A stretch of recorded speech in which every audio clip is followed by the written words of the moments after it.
මාළු හදන විනෝදාංශය කරගත ඔයාලා අදත් ඉච්ඡාක්ව YouTube channel එකට සාදර පිළිගන්නවා. අද ඔයාලත් එක්ක කතා කරන මාතෘකාව වෙන්නේ shrimp. ගොඩක් අය හිතනියාගත්ත මාළු ඉත්‍යාදී කියන්නේ. මේ shrimp කියන මාළු ජාතිය ගොඩක් අයගේ හිත නිවන වගේම බලංගිද්දි පුංචි ක්‍රියාකාරකම් කරන මාළු ජාතියක්. ඒක නිසා මේ shrimp කියන මාළු ජාතිය ගොඩක් අයගේ ප්‍රාණයට අලංකාර කිරීමට මෙහෙවින් උදව් කරන අලංකාරශීලී මාළු ජාතියක්. මේක නිසා ගොඩක් අය ප්‍රාණයට හදනකොට හොයන්න shrimp කියන මාළු ජාතිය. මේක නිසා shrimp වර්ග අපිට වෙළඳ පොලේ බහුලව දකින්න පුළුවන්. red shrimp, cherry shrimp, blue shrimp, yellow shrimp, ghost shrimp වගේ අනෙකුත් shrimp වර්ග වලට වෙළඳ පොලේ දකින්න හැකියාව තියෙනවා. ඉතින් මේ වෙළඳ පොලේ බහුලව දාගත්ත හැකි වෙන්නේ cherry shrimp හා red shrimp කියන මාළු ජාතිය. ghost shrimp උත් වලට බහුලව දක්වගන්න හැකියාව ලැබෙනවා. ඉතින් ghost shrimp කියන එක ඔයාලට සමහරක් විට ghost shrimp කියලා හිතාගෙන ඇලේ ඉන්න ඉස්සුත් හිතන්න පුළුවන්. අපේ ඇලෙත් ඉන්නවා ඒ වගේ ඉස්සු අපේ ඒත් shrimp ජාතියක්. ඒ ශ්‍රී ලංකන් shrimp කියන ජාතියට අයත් වෙන මාළු ජාතිය. ඒත් මේ shrimp වලට නෑකම් කියනවා.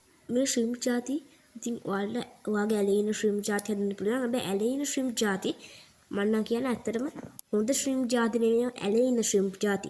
ඉතින් මම ඉස්සරහට shrimp ගැන විශේෂ හැඳින්වීම් වලින් බ්‍රීඩින් එකකුත් කරන්න ඉන්නවා. ඉතින් අපේ channel එකත් එක්ක දිගටම ප්‍රතිලින්න වීඩියෝ එක හොඳයි කියලා හිතනවා. අනික කතා කරන්න ගියොත් මම ඔයාලට පොරොන්දු වුණා මගේ channel එකේ subscribersලා 50 පැන්නුවෙන් පස්සේ අනිවාර්යෙන් monster tank එකක් හදනවා කියලා.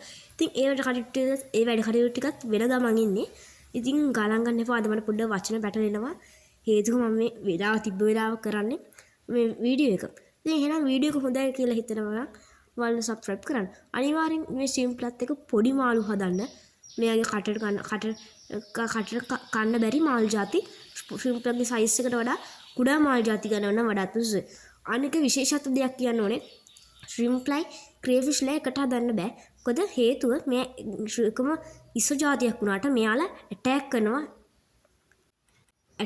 shrimp ලට. ඒක නිසා කොහෙත්මත් crayfish ලයි shrimp ලයි එකට හදන්න බෑ.